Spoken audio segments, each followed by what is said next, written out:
Let me put it again in context for Eastern Ontario.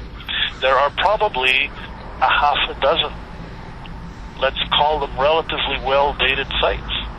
A half a dozen sites spread over potentially 9,000 years. Are you saying this is one of those? Yeah. Today we're conducting a stage 4 mitigation, meaning a removal of an archaeological site on a property that will be used for housing development.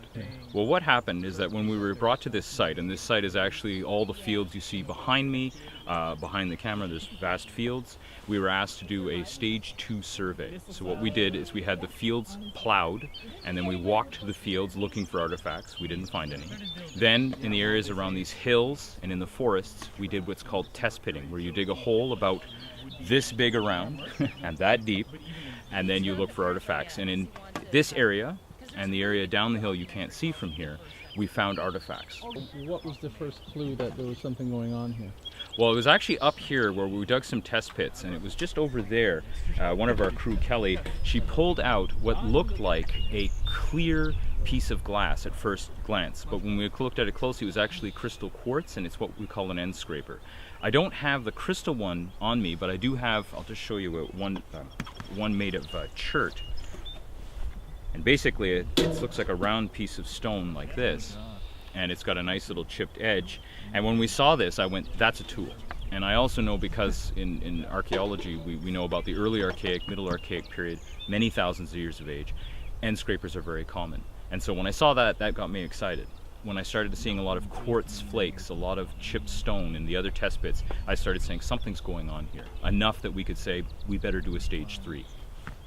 And the river that's over there is the South Nation River, and that has been a noted trade route for thousands of years between the Ottawa River and the St. Lawrence River for Aboriginal peoples. So it's not surprising that there is native material here. What we're seeing is multiple levels of occupation, meaning in the ground over time we're seeing the flakes of stone, occasional tools over time. So it shows they're coming back to the same place again and again. And it's a nice spot, so it's not surprising they would have.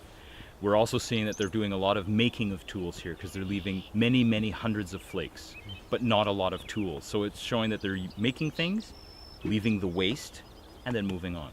So that's what it's telling us right now. It's probably a temporary hunting, skinning camp. We don't see any evidence of permanent habitation. There's no houses, no post molds, no big fires, nothing like that. So it just shows they're coming, staying briefly, and then moving on. That's what we can tell right now. So that's what it's telling us right now. It was probably between, from what we can see, probably the early to late archaic periods. So anywhere from about 9,000 years ago to about 3,500 years ago. And it seems to be that time. And the reason we know it's archaic is because we're not finding any pottery. If we found pottery, it would be the later period known as the woodland period. We haven't found any of that yet. We do find a little bit of historic material in the upper layers, you know, rusty old nails, bits of broken historic pottery. But the rest of the material culture, 99% of it is this archaic period material. But it's a rough guess of where it is. I can't say for sure. We don't have radiocarbon dates, and we don't have particularly diagnostic artifacts at this site. We found 95% of the material found in the lower site is quartz. So it's dark quartz, it's reddish, pinkish quartz, white quartz, clear quartz. Some of the more interesting pieces we found in the lower site, we found some chert from Lake Mistassini, Mistassini quartzite I should say, excuse me. And that comes from Cree territory in northern Quebec. We've also found some Pennsylvanian chert, which is a greenish color from Pennsylvania. We've also found Bois des Blancs from Quebec City area. So it's showing that trade materials have been moving through this area from far away. But most of the material we find is quartz. And the other thing we found, and that end scraper I showed you earlier, is the chert, which comes from southern Ontario and northwestern New York State. It's called Onondaga chert. And we found about 1,000 pieces in the lower site. And in this upper site, we seem to find more chert than quartz so far. So I would say we're finding about 200 pieces of chert and maybe 150 pieces of quartz. So it seems to be a different percentage here. What it means, I'm not sure. And so they use these stones for a variety of purposes, to make arrowheads, to make scrapers, to make knives, or just to make things that they liked having because they just liked the look of it. We're just not sure entirely what they may have thought about it. Well, these were archaic people, so these are people that were probably doing a lot of woodworking, hence the need for the scrapers and the burins. They were processing a lot of animal skins, doing a lot of hunting. They were hunter-gatherers, meaning that they probably moved around a seasonal cycle, so they'd follow the river, do fishing in the summer, move inland in the winter, and probably settle different areas depending on the type of season. We don't know, again, like I say, they're not affiliated with any historically or more modern known cultural groups. So for example, I wouldn't say that they were Algonquian or Iroquoian. We don't know. We just call them the archaic peoples, because when you go that far back, you're not sure what the culture was. What language they spoke, we're not sure. Really, our knowledge of their cultural practices are very limited. Under the Heritage Act, I'm responsible for all the artifacts. I hold them in trust for the people of Ontario. Now, if I can find the appropriate First Nation with the appropriate storage facilities, or a museum, or a combination of both, in speaking with the First Nation and with the appropriate museum, they can request to have transfer of that material to that museum to then hold in trust for the people of Ontario. But until that happens, I'm required to hold them by law, protect them, and keep them. The reason I'd like to bring them to a museum or to an appropriate First Nation is that, they're not my artifacts. They're Ontario's artifacts, and I want them so that other people, because keeping information hidden is not what I want to do. I want to publish on this, but I also want other people to be able to see the artifacts. And again, because this is Aboriginal people's culture, I like to hopefully give back that culture so that they can see it as well. These two are very good in finding stuff. Yeah? And that's not a joke, yeah. Well, we get paid more if we find stuff.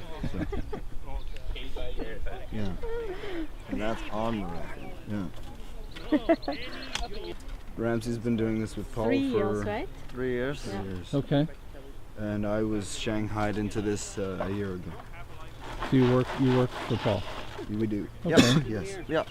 I have had 2 seasons of experience in the Middle East, and then a season in Italy, and then I started doing this a year ago. So my background, I would suppose, is biblical archaeology, and that's what I'll be studying for my next degree.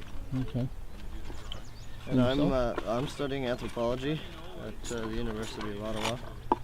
And 3 years ago I started doing this type of work, and I worked for 3 companies in the Ottawa area. And I'll start a Master's of Archaeology probably the year after next, but where to be determined. My husband and I are here as volunteers. Okay. How did you hear about it?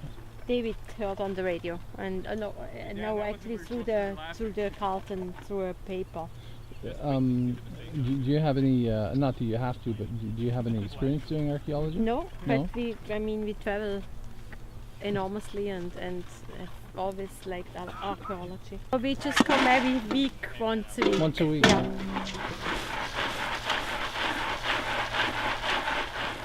Have you ever been on an archaeological dig before? Not as a volunteer. No. Depends how you put that. Yes. Yeah. She's been to Knossos. Been to what? Knossos on Crete. Ah. Oh, I've been lots more places. Yeah, but that's right? the most exciting Well, one. she's been to 70 countries Yeah. Wow. with special permission all the way. Yeah. Now they stop.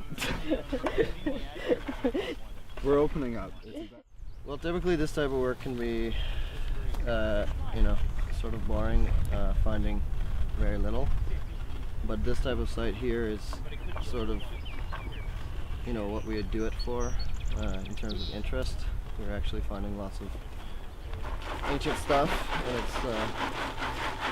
it's obviously very fascinating.